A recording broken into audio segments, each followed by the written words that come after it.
네, 다 차신 줄 알고 교독하겠습니다. 제가 한 절, 여러분이 한 절, 마지막은 다 같이 함께 하겠습니다.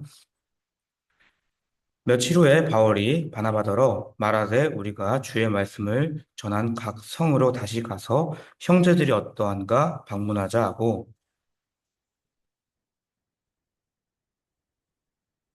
바울은 밤빌리아에서 자기들을 떠나 함께 일하러 가지 아니한 자를 데리고 가는 것이 옳지 않다 하여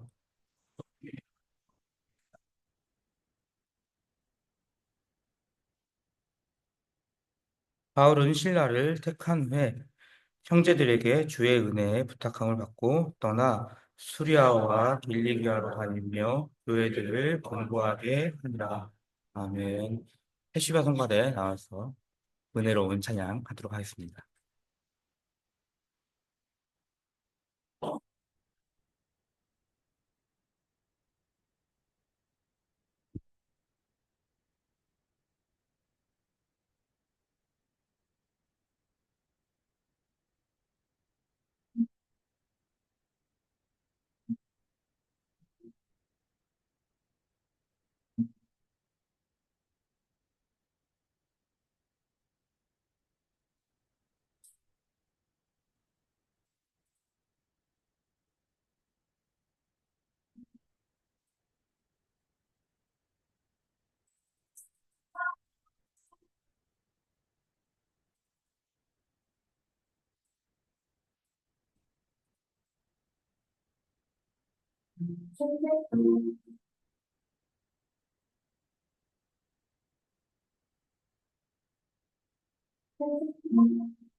오늘 말씀은 충청교회에서 부목사로 사역하고 계신 정담 목사님께서 전하시도록 하겠습니다. 제목은 세워진 나, 세우는 나입니다.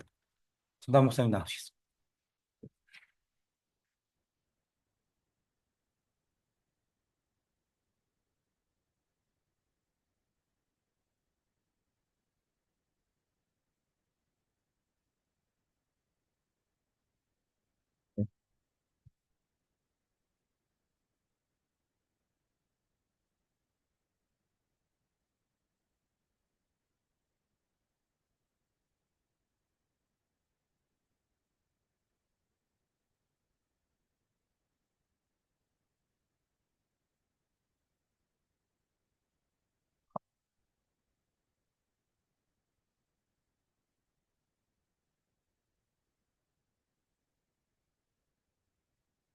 저를 잘 아는 제 아내가 저한테 이제 가서 절대 울지 말라고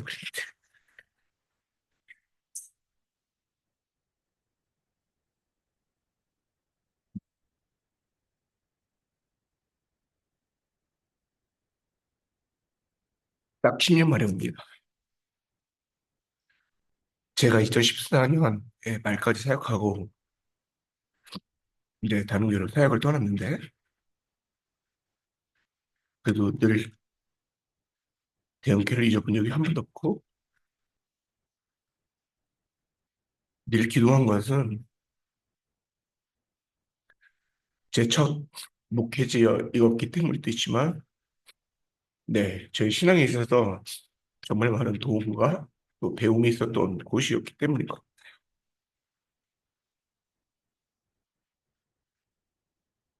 너무 그리웠고 또 뵙고 싶었습니다. 제가 웬만하면 이제 할 말씀 전하는 곳에서 개인적 얘기를 안 하려고 하는데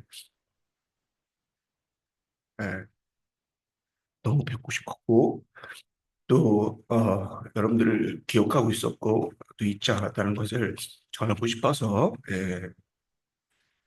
하나님 앞에 죄송하지만 먼저 잠시 제 마음과 여러분을 향한 그 생각을 나눕니다.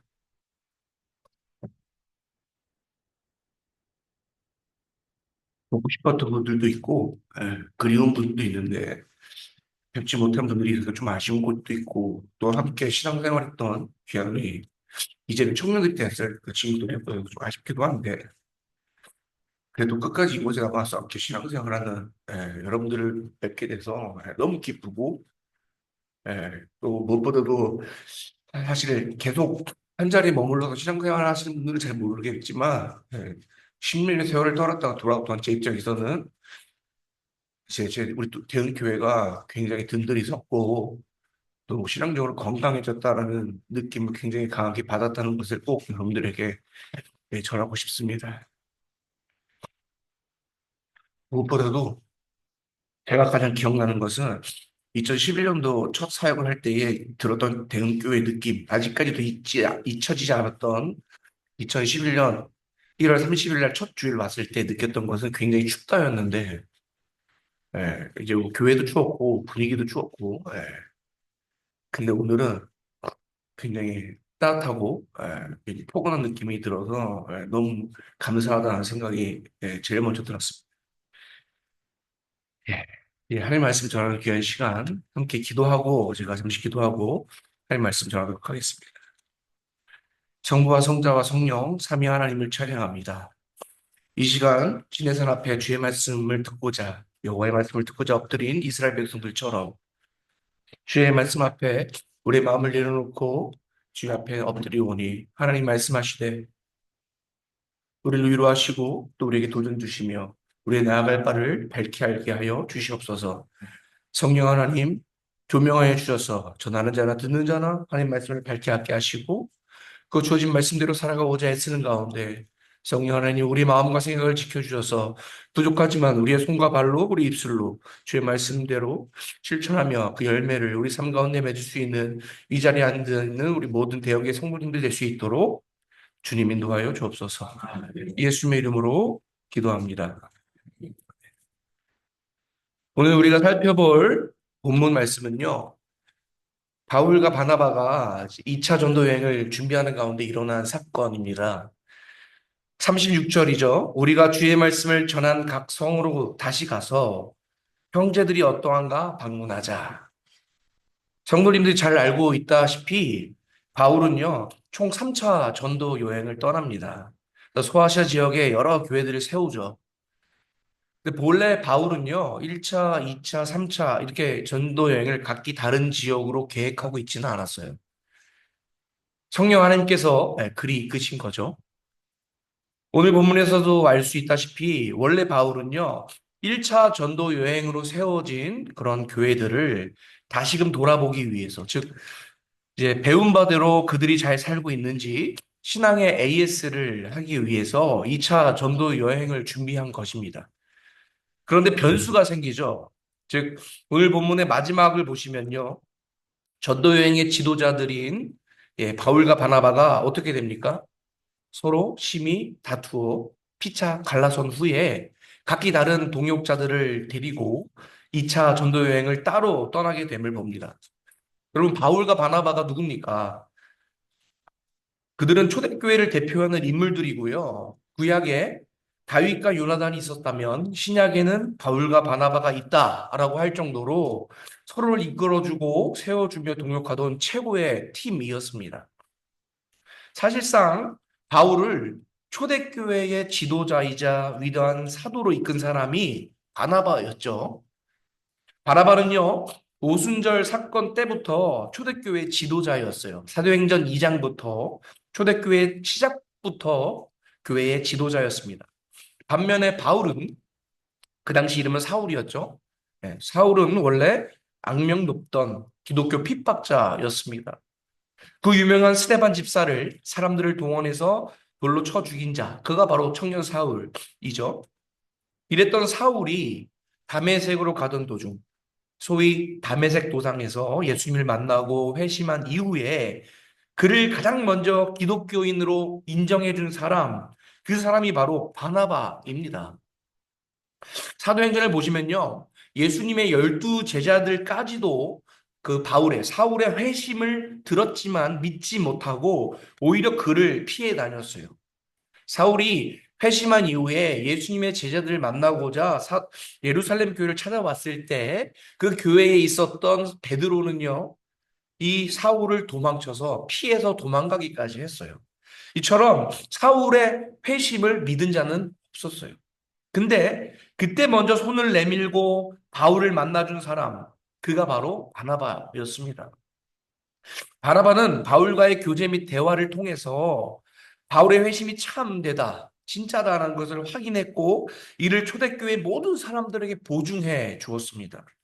뿐만 아니라 초대교회 중에 예루살렘 교회 이후로 가장 큰 영향력을 끼치던 교회가 안디옥 교회죠. 그 안디옥 교회의 초대 목회자 역시 바나바였는데 이 안디옥 교회가 너무 부흥하자 혼자 사역이 버거워서 바나바는요, 당시에 자신의 고향이었던 다소에 가 있던 바울을 불러서 동력자로 세워주며 다시금 초대교회의 큰 지도자의 입지를 다지게 해준 자, 바울을 초대교회의 입지를 다지게 해준 자가 역시 또 바나바였다라는 거예요. 이처럼 기독교 핍박자요 초대교인들에게는 어쩌면 사탄처럼 보이던 그러한 바울을 초대교회의 지도자로 사도로 이끈 사람, 세워준 사람이 바로 바나바였다라는 겁니다. 물론 이제 그 너머에는 사울을 바울로 세우고자 하신 하나님이 계셨죠. 어쨌든 이처럼 최고의 동력자가 된 바나바와 바울은요, 안디옥 교회의 파송으로 소아시아 지역의 첫 이방인 전도 여행을 떠나게 되었고, 그곳에 여러 곳에 복음의 씨앗을 뿌리며 풍성한 복음의 열매를 확인하게 된 것입니다. 이 둘의 1차 전도 여행으로 말미암아 최초로 이방인들에게도 복음이 전해졌고 그들에게도 복음이 주어진다는 사실, 구약 성경의 예언들이 확증된 거예요. 바울과 바나바로 말미암아 예루살렘과 유대 땅뿐만 아니라 전 세계 모든 인종들에게 복음이 전해져야 한다라는 그런 출발점이 된 이 그런 사실이 아주 중요한 사실이 확인된 거죠. 인류 역사, 특히 이 기독교 역사에서 정말 중요한 지점, 그 중요한 인물들이 바로 이 둘이라는 거예요. 그런데 인류 역사에서, 기독교 역사에서, 초대교회에서 이 엄청난 영향을 끼친 최고의 커플이 동역자 바울과 바나바가 오늘 본문에서 어찌 되고 있다는 겁니까? 39절에 서로 심히 다투어 피차 갈라섰다는 거예요. 이것은 그냥 사소한 말다툼이 아니라 원어를 보면 아주 날카로운 의견의 일치, 절대 타협할 수 없고 절대 서로 인정할 수 없고 이해할 수 없는 격렬한 말다툼으로 표현되고 있어요. 우리 사실 이 사건에 대한 상세한 과정과 그 이후의 결과에 대해서는 정확한 정보를 더 이상 성경에서 얻을 수는 없습니다. 그러나 오늘 본문이 이러한 바울과 바나바의 갈라짐에 대해서 분명하게 제시하고 있는 것은 하나 있죠. 그것이 바로 바울과 바나바의 갈라짐의 원인, 그 동인으로서의 마가라 하는 요한이라는 한 사람을 지목하고 있다는 거죠. 오늘 본문에서 바나바는요, 2차 전도 여행을 떠남에 있어서 수행원으로서 동역자로서 마가 요한을 데려가기를 원하고 있습니다. 그러나 바울은 이를 되게 아주 강하게 반대하고 바나바와 대립하게 되죠. 바울은 도대체 왜 자신의 은인이자 최고의 듀오였던 바나바와 갈라서면서까지도 우리가 이해하지 못할, 이게 그렇게 심하게 싸울 일인가라고 생각할 정도로 왜 마가 요한을 반대했는가? 그것은 이전 1차 전도 여행에서 발생한 한 사건 때문에 그런 건데요. 이를 살펴보기에 앞서서 잠시 오늘 내용의 주인공으로 제가 삼은 마가 요한이라는 인물에 대해서 한번 잠시 살펴보도록 하겠습니다. 오늘 주인공 마가 요한, 그는 누군가? 먼저 그는요, 예수님의 제자 요한이 아니에요. 예수님께서 활동하실 때 이 마가 요한은요, 부유한 집안에서 곱게 자란 소년이었습니다. 예.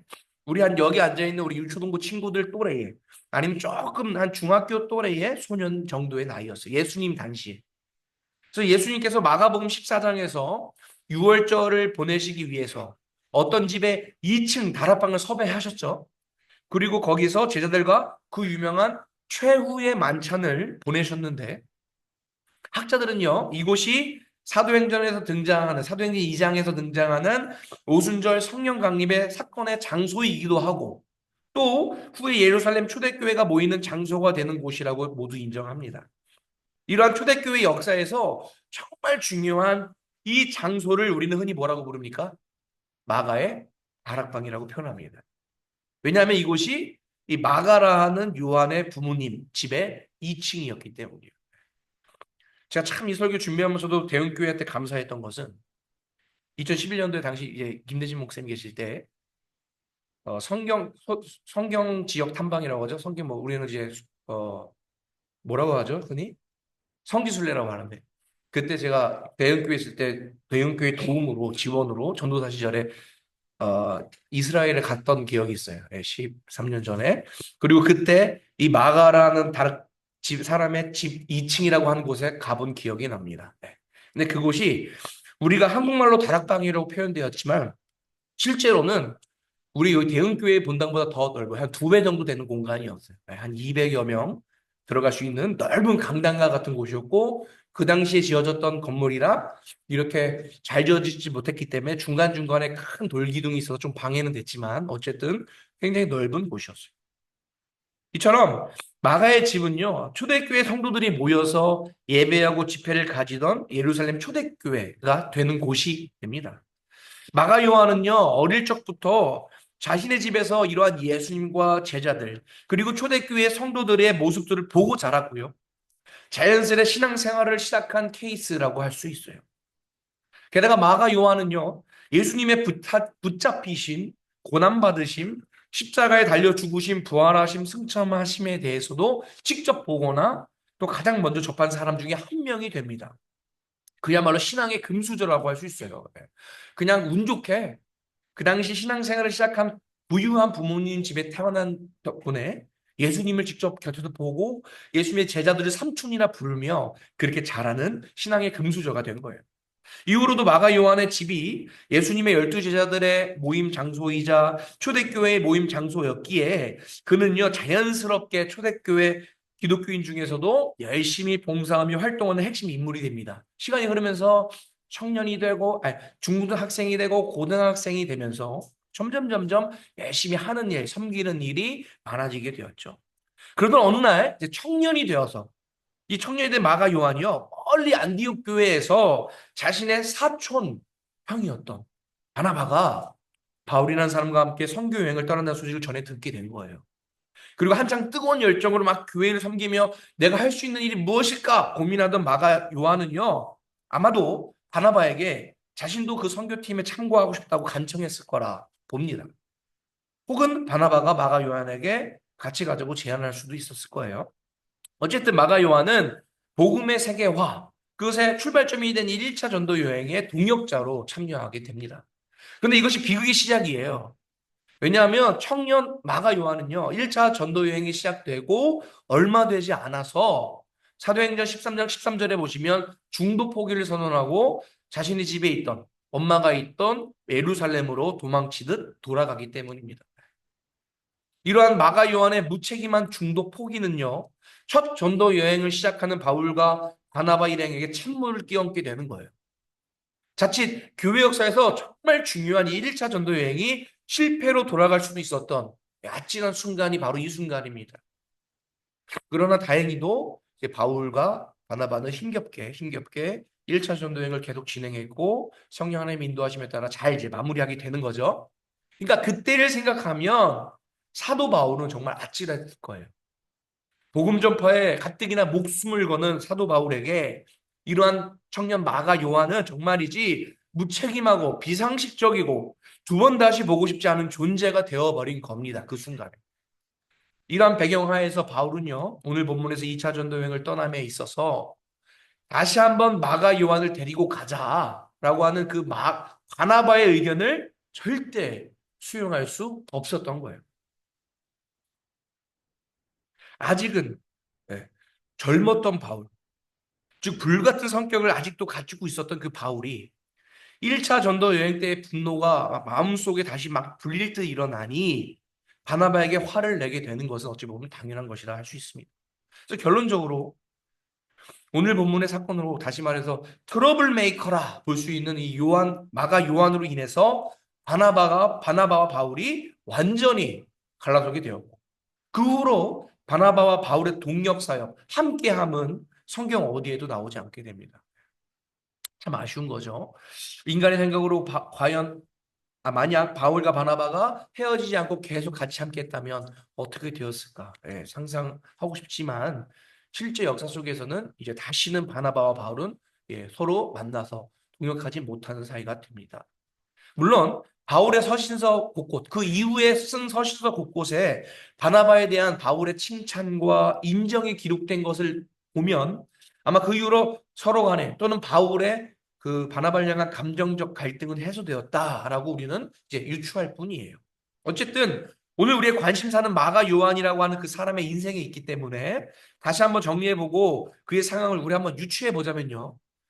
믿음의 명문 가문의 자녀로서 예수님에 대한 소식과 이야기, 그분의 사역, 그분의 복음에 대해서 그 누구보다도 잘 알았고, 직접 보았고, 직접 들었던, 그리고 초대교회 중심이었던 그 예루살렘 교회에서 먹고 자라며, 그 누구보다도 열심히 사역했던 마가 요한이었지만, 그 열정과 패기만을 가지고 따라 나선 초대교회 역사의 첫 선교에서 도망치듯 도중하차하며 씻을 수 없는 오점이요 치부를 남기게 되었다라는 것을 우리가 살펴봤습니다. 그리고 오늘 본문에서 바나바의 손에 이끌려 다시금 마음을 다잡고 2차 전도 여행에 참석하자 바울 앞에 섰을 때에 바울의 그 완강한 거절을 직접 보고 나서 게다가 자신으로 인해서 그 바울과 바나바가 갈라섬을 보게 됨에 있어서 엄청난 좌절감 또는 패배의식 그리고 분노감에 사로잡혔을지도 모른다라고 우리가 충분히 생각할 수 있는 거예요.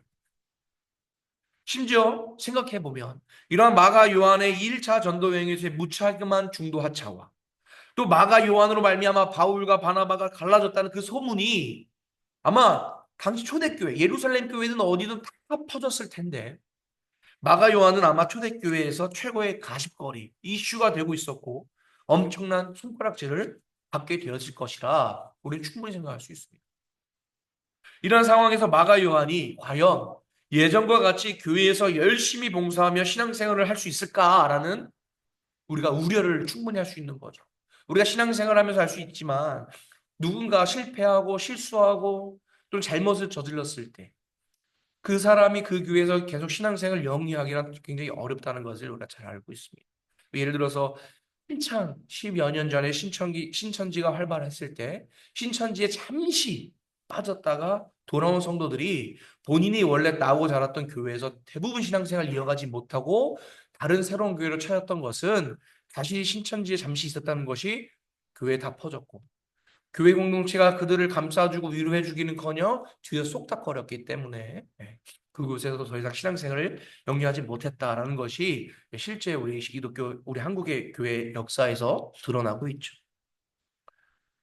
어쩌면 심각했다면 마가 요한 스스로 신앙을 잃어버리고 교회를 떠났을지도 모르는 상황이 바로 오늘 본문 이후의 상황이라는 거예요. 충분히 그럴 수 있죠. 자기 때문에 바나바와 바울이 갈라섰는데 엄청나게 큰 사건이라고 볼 수 있죠. 그런데 오늘 이 본문 사건 이후로 성경에서 만나게 되는 접하게 되는 마가 요한의 삶은 우리의 예상과는 전혀 다르다는 것을 우리가 볼 수 있다라는 거예요. 오늘 본문 이후로 마가 요한의 이름이 가장 먼저 등장하는 곳이 있는데 그것이 어디냐면 골로새서 4장 10절입니다. 제가 봉독해 드릴게요. 나와 함께 있는 아리스다고와 바나바의 생질 마가도 너희에게 안부를 전하노라. 이 마가에 대하여 너희가 명을 받았음에 그가 이르거든 영접해달라. 골로새서는 옥중서신이죠. 바울이 사도행전 28장에서 로마에 가택연금 당한 상태에서 골로새서, 에베소서, 빌레몬서, 빌립보서 이 옥중서신을 기록하였는데 그중 첫 서신인 골로새서 4장을 보면 현재 바울이 옥에 갇혀 있는데 바나바의 생질, 즉 바나바의 사촌 마가 요한과 함께 있다고 바울이 직접 말하고 있습니다. 게다가 마가에 대한 부연 설명으로 골로새 교회에다가 마가 요한이 너희에게 가거든 마치 나를 대하듯 그를 대해달라, 영접해달라고 부탁하고 있어요. 이게 어떻게 된 겁니까? 마가 요한으로 말미암아 오늘 본문에서는 바나바와 바울이 결별하기까지 되었는데 그로부터 약 15년이 흐른 후에 바울은 마가 요한과 함께 있습니다. 그것도 아주 좋은 관계로. 이에 대해서 이제 신약 학자들은 이렇게 해석해요. 끝까지 자신을 믿어준 바나바를 따라서 다시 한번 어찌어찌 절치부심해서 2차 전도 여행길에 오른 마가 요한은 오늘 본문에서 마가 요한을 데리고 신라가 갔다고 분명히 기록하고 있죠. 이 바나바와 함께하는 2차 전도 여행에서 성경이 기록되어 있지 않은 그 과정에서 성령 하나님의 역사하심을 눈으로 직접 목도하고 또한 바나바의 본이 되는 그 신앙생활의 교육을 통해서 성숙하고 성장하게 되었다라는 거예요. 사도 바울이 2차 전도 여행과 3차 전도 여행을 성공리에 마친 후에 로마로 잡혀가기까지 바나바와 마가 요한은 성경에 기록되어 있지 않지만 자기들 나름대로 소아시아와 아프리카, 유럽 남부 지역에 복음을 전하며 바울 못지않게 하나님 나라를 세움에 있어 크게 쓰임 받았다는 거예요. 물론 바울도 자신의 사역 그 너머에서 계속 들려오는 바나바와 마가 요한의 아름다운 소식을 들었을 것이고 시간이 흐르면서 또 성화되어 가던 바울 역시 이러한 소식에 흐뭇해하면서도 한편으로는 과거에 오늘 본문에서 자신이 마가 요한에 대해서 굉장히 속 좁게 판단을 했고 그렇게 행동했다는 것에 대해서 아쉬워했을 것이라고 우리가 생각합니다.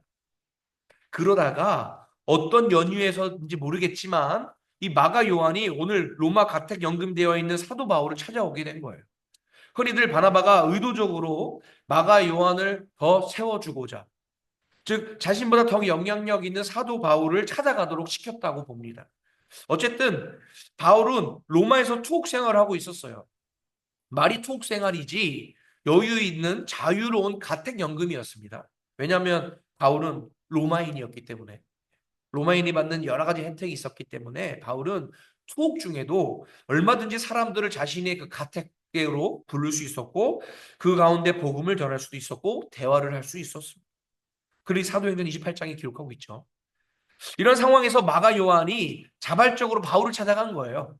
그리고 그 이후의 상황은 골로새서 4장 10절에서 알 수 있듯이 과거의 그 아쉬움은 눈독듯이 사라지고 이미 성숙과 성장을 이룬 마가 요한이 먼저 손을 내민 그 손을 사도 바울이 덕석 잡아서 과거 바나바와 바울이 그랬던 것 같은 관계와 신뢰가 그 마가 요한과 사도 바울 사이에 생기게 되었다라는 겁니다. 바울은 마가 요한은 오랜 시간을 함께 지내고 교제하며 특히 마가 요한이 바나바와 함께 했던 그 복음 사역에 대해서 듣고 나누면서요. 더 이상 마가 요한이 과거의 도망자, 그 마가 요한이 아님을 깨닫게 돼요. 마침 감옥에서 자신을 대신해서 제자 디모데 또는 디도가 이곳저곳에 목회자로 파송하던 중이었던 사도 바울은요. 마가 요한 역시 그렇게 사역지로 파송해야겠다는 생각을 하게 되는 겁니다. 그래서 골로새서 4장 10절에 마가에 대한 부연 설명에서 마가 요한 그가 이르거든 그를 영접하라라고 말하고 있는 거예요. 그래서 당시 문제가 있던 골로새 교회에 마가 요한을 파송할 계획을 세우게 되는 겁니다. 자신의 제자, 자신이 믿을 수 있었던 디모데와 디도만큼 그 마가 요한을 이제 사도 바울이 인정하고 신뢰하게 되었다라는 거예요.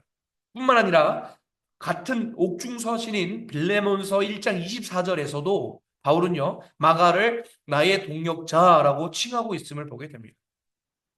그리고 시간이 대략 5년이 흐른 후에 바울이 다시 투옥 생활에서 풀려나서 또다시 이 전도 여행을 떠나는데요. 로마에서 2차 투옥 생활을 이 전도 여행 통해 또다시 잡혀서 이제 2차 투옥 생활을 또 하게 되는데 그때는 이제 바울이 마지막 생을 마감하게 되는 마지막 투옥 생활이거든요. 여기서 풀려나지 못하고 이제 순교하게 되는데 이때 제자인 디모데에게 마지막 편지로서 디모데 후서를 기록하게 됩니다. 그리고 이러한 디모데 후서 4장 11절에서 바울은 디모데에게 이렇게 말해요. 네가 올 때에 디모데 네가 올 때에 마가를 좀 데리고 와달라. 그가 나의 일에 유익하다라고 말합니다. 한마디로 내가 이제 곧 죽을 것인데 죽기 전에 마가를 보고 싶다라는 거예요.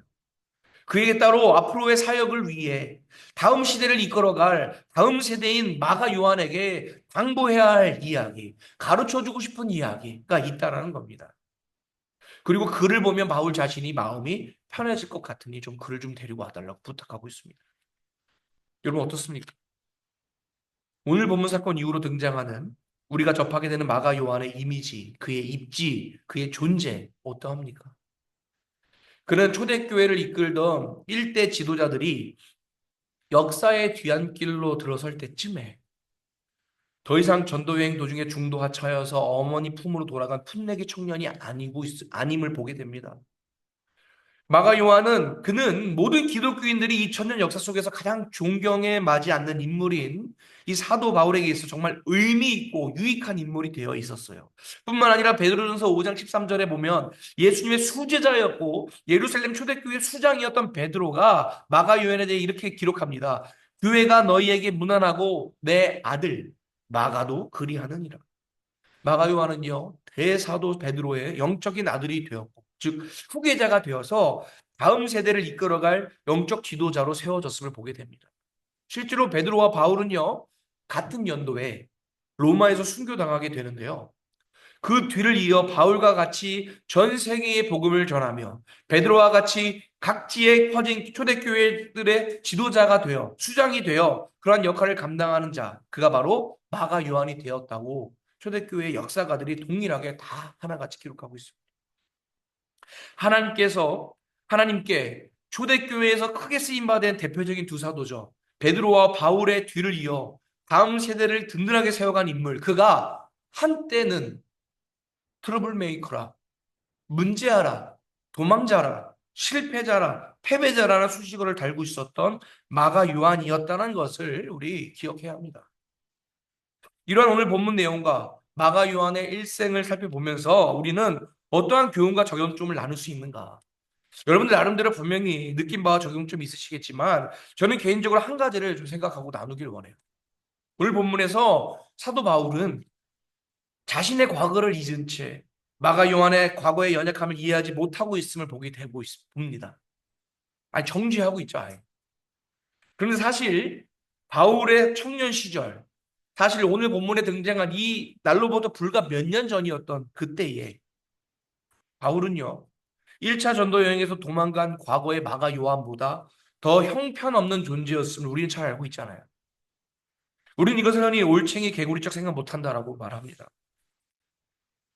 아마 마가 요한을 대차게 반대하던 그 사도 바울을요, 하늘에서 지켜보던 누가? 스데반 집사님과 예수님이 혀를 차고 있었을 거예요. 네. 바울은 위험을 무릅쓰고 자신을 교회 공동체 앞에 세워주었던 누구요? 바나바. 바나바의 수고와 헌신을 완전히 잊고 있었던 거예요. 사도 바울이. 바울은요, 자신이 애초부터 세워진 존재가 아니라, 초대교회 지도자로 존재했던, 그렇게 세워졌던 존재가 아니라, 누군가의 수고와 헌신으로, 지금의 자신으로, 그 당시 바울로 세워짐을 받아 자라는 것을 전혀 기억하지 못했다는 거예요. 누가요? 사도 바울이요. 하나님의 은혜로 다른 사람보다 좀 더 빨리 어느 정도의 신앙적 성숙을 경험한 사람들이 대체로 이러한 오류를 범하는 모습을 종종 봅니다.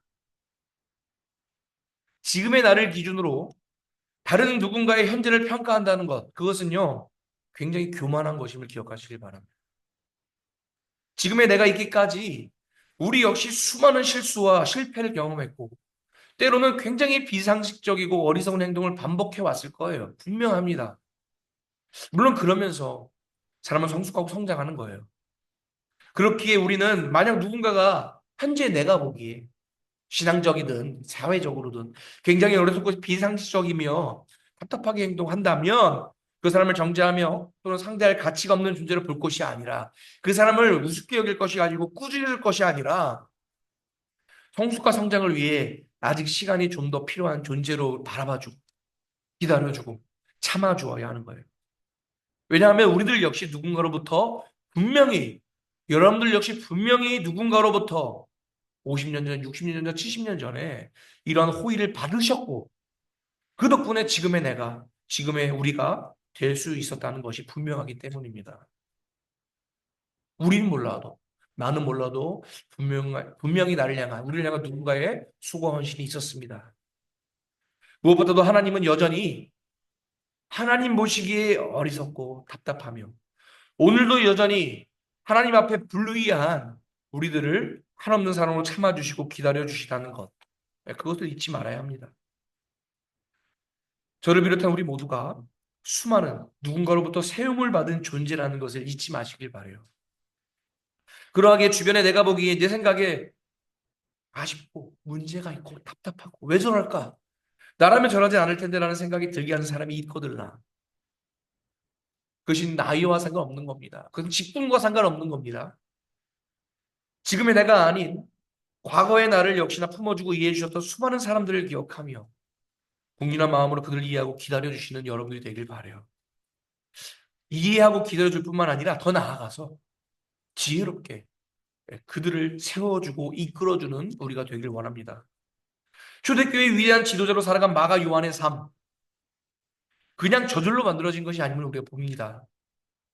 배신자여 도망자여 신앙을 저버리고 교회를 떠날 수도 있었던 그 상황 속에서 마가 요한의 손을 잡고 다시금 회복할 수 있도록 이끌어주며 신앙인으로서의 인격과 그 성품을 전해준 바나바가 있었고 대사도로서 자존심을 버리고 자신의 잘못을 인정하면서까지 마가를 자신의 동역자로 받아주고 감옥에서 죽기 전까지 마가를 불러 참된 목회와 영성이 무엇인지를 가르쳐준 사도 바울이 마가에게 있었어요. 또한 베드로도 있었죠.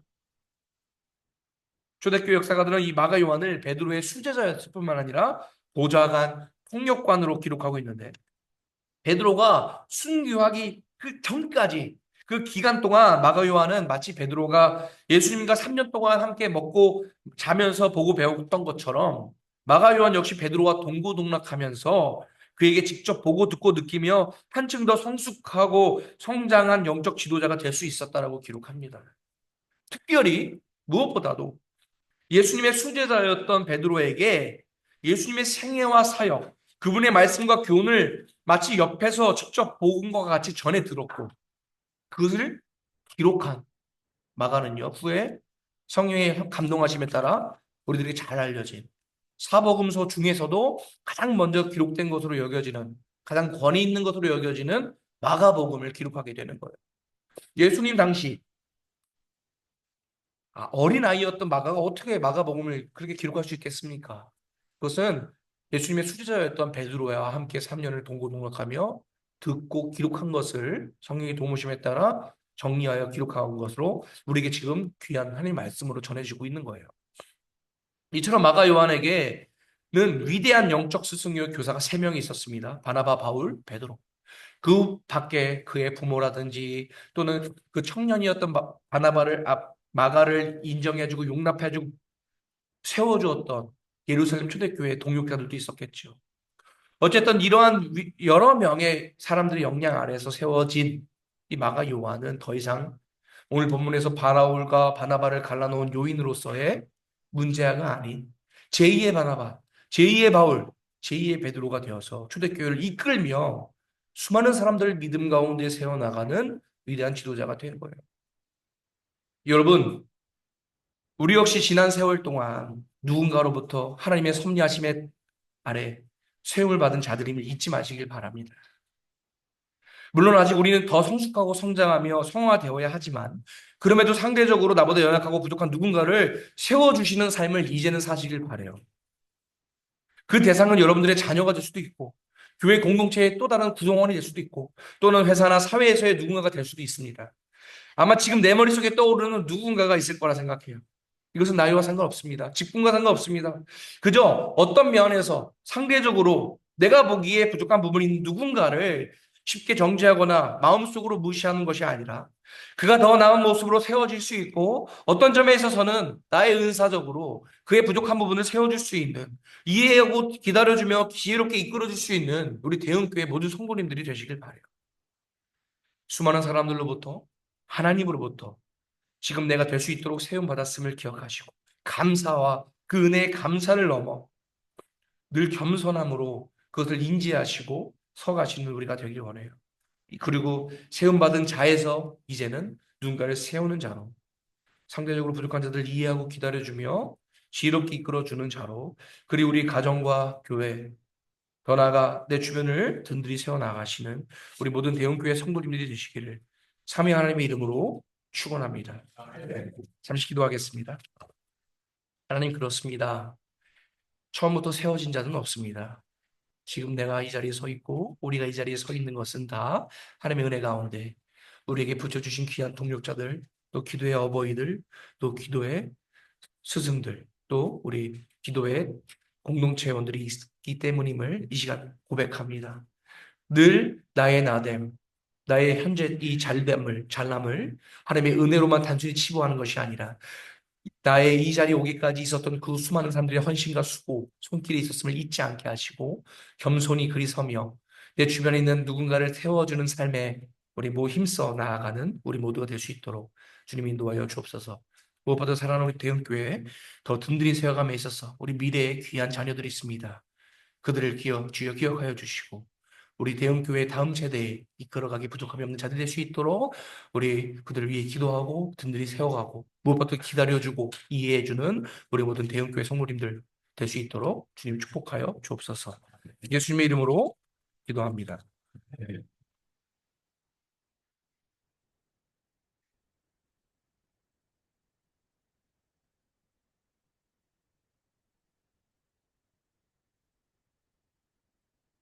네, 은혜로운 말씀 감사합니다. 327장 찬양하면서